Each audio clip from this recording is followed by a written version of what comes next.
and on we'll go through the wastelands. Hey guys, Alex here, AG Automotive, and here today we've got the 2023 MG ZS EV. So let's take a look.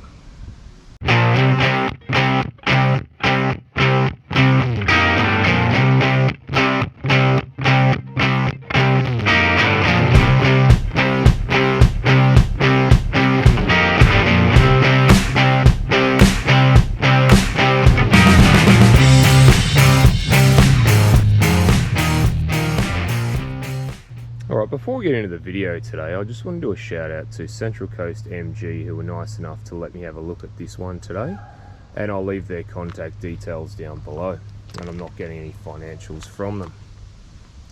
So at the front here you do have this no grille.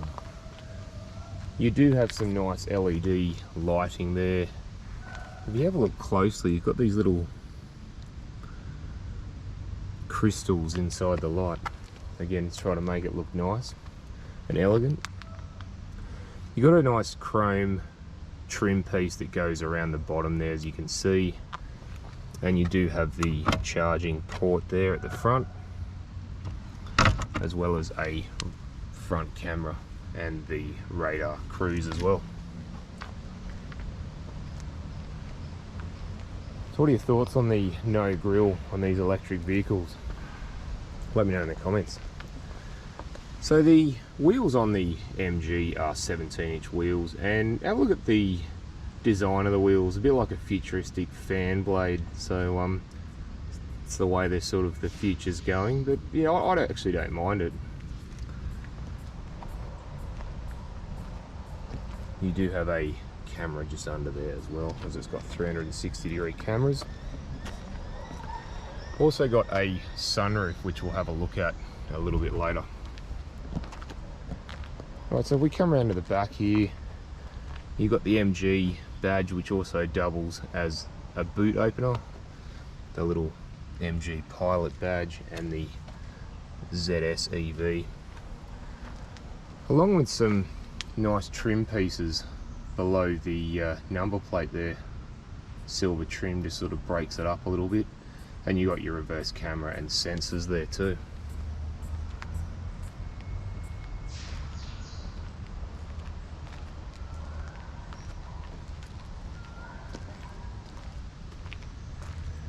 Alright guys, let's go and have a look inside. So we're just inside the ZS EV. Now my first thoughts is it's nice. I really love the red leather stitching from the leather seats with this carbon fibre look. If you have a look, it's got printed on it. And it goes all the way, the centre console is the red leather stitching, all the way up to the dash. And they've done the carbon fibre look along the front of the dash as well. And it's got soft touch dash on the top. Again, quite a nice feature. Now to the right of the steering wheel, you do have your mirror controls and your headlight height adjustment, and you also have your bonnet release. Now the steering wheel, flat bottomed, it's got a nice trim piece on the bottom there. I quite like that. Again, red stitching all around. Now you do have buttons for your menus there, and you've also got some audio buttons on that side as well. You've got your wiper controls on the right and your indicator and headlight controls on the left. And you do have auto headlights as well. So coming to the dashboard, it's all digital now. There's no analog bits and pieces. So you do have, we'll go through just a couple of things. You do have the safety screen there. You've also got your tire pressure monitoring system, as well as you've got your brightness level, speed limit alert, and you've also got your battery voltage meter there. It's all digitalized. So to the left of the steering wheel, you've got your start stop button, and you've also got your active cruise control toggle down there. Now you also have a steering wheel adjustment up and down, but there's no reach, which is a shame.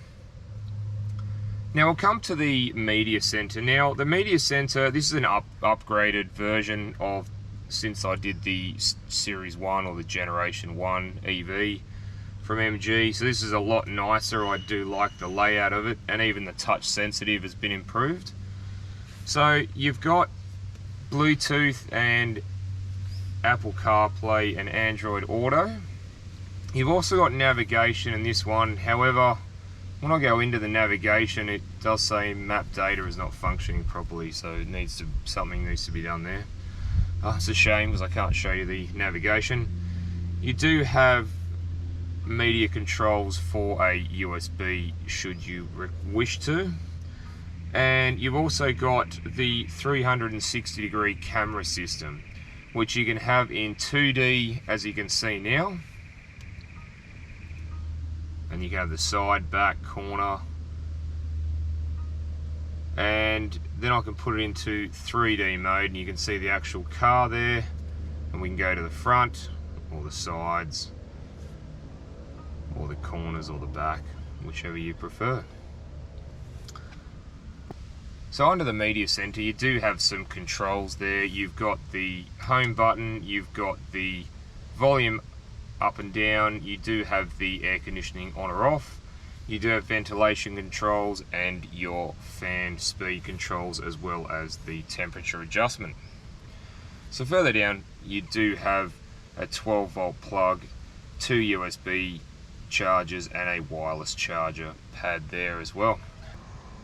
So further down, we do have some toggle switches, one being your mode for your Eco, Normal and your Sport mode.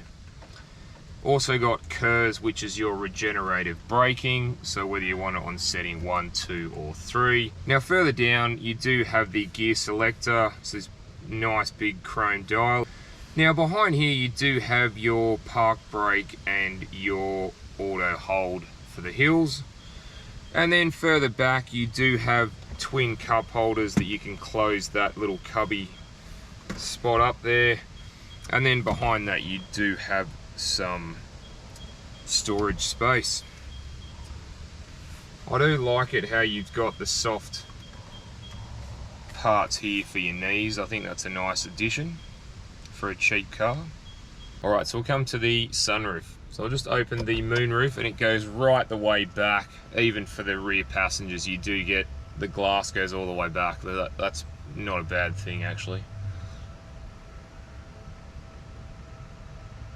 So you get, yeah, it lightens the whole car up. And I'll just open the sunroof.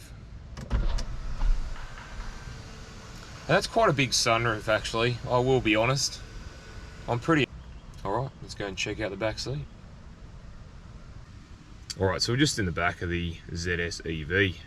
Now, I'm 6'1" or 185 centimeters, and if you have a look, I'm nearly hitting the roof actually. I've got a little bit of room if I move my head over while the moonroof is open. And this is set up for me, my driving position, so my knees are nearly touching. Leg room and foot room isn't too bad. Now you do have ISOFIX spots, there's 2 there and 2 behind me. And for the rear passengers, you do get ventilation and 2 USBs, as well as map pockets either side. And they've continued with the red leather trim and this carbon fiber look. Yeah, and I really love the, as I was saying before, the moonroof, how you get a lot of light in the back, which is a really nice thing. Alright, let's go and have a look in the boot. Alright, so just in the back of the ZS EV, so we've got 359 litres of luggage space.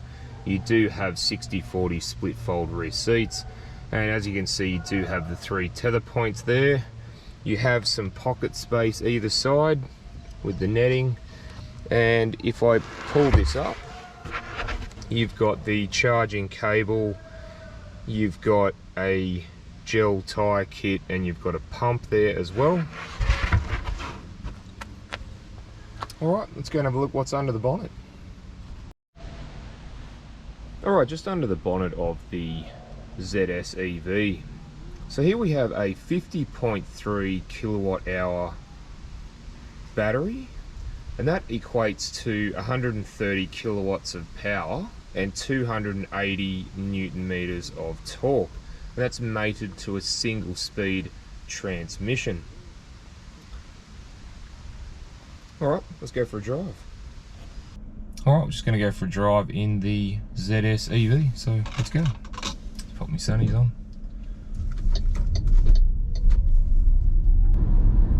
So we're driving around town and it feels nice on the road. It doesn't feels planted. And that regenerative braking, wow, that's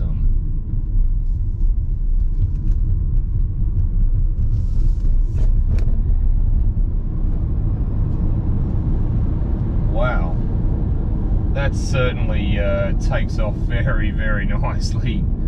It's it's got quite a bit of pickup from the 50 kilowatt hour battery. So what I like about these electric cars is the acceleration from these, even for this, and this is probably one of the cheapest electric cars you can get, and it still has quite good pickup.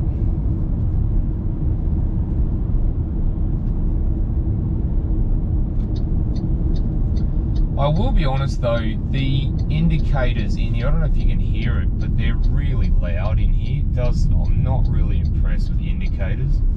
They could be a bit softer. But just driving around, you can feel that this one's got the MG Pilot, so you can feel that the steering will pull you back in if you're going to go near the outside of the lane, which is nice. A nice feature to have. Although people like myself, they're a bit old school, I sometimes can find it annoying if it's doing it all the time.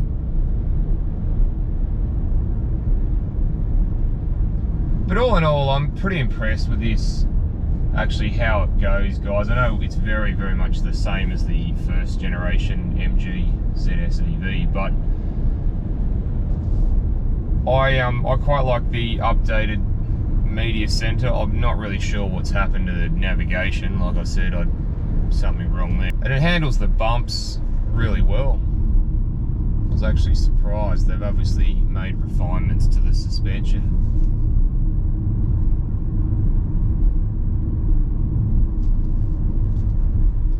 So around town is great. I will be honest, with electric cars though, finding charging stations is a little tricky at the moment, and also plugging it at home does take a little bit to charge it. And the range as well with these cars is not the best, I will be honest. But, you know, for a city car, if you're just pottering around the city or the suburbs and you're not using it every day, or you can afford to charge it and not use it, then you know, if this is the way of the future, yeah, I'm definitely interested.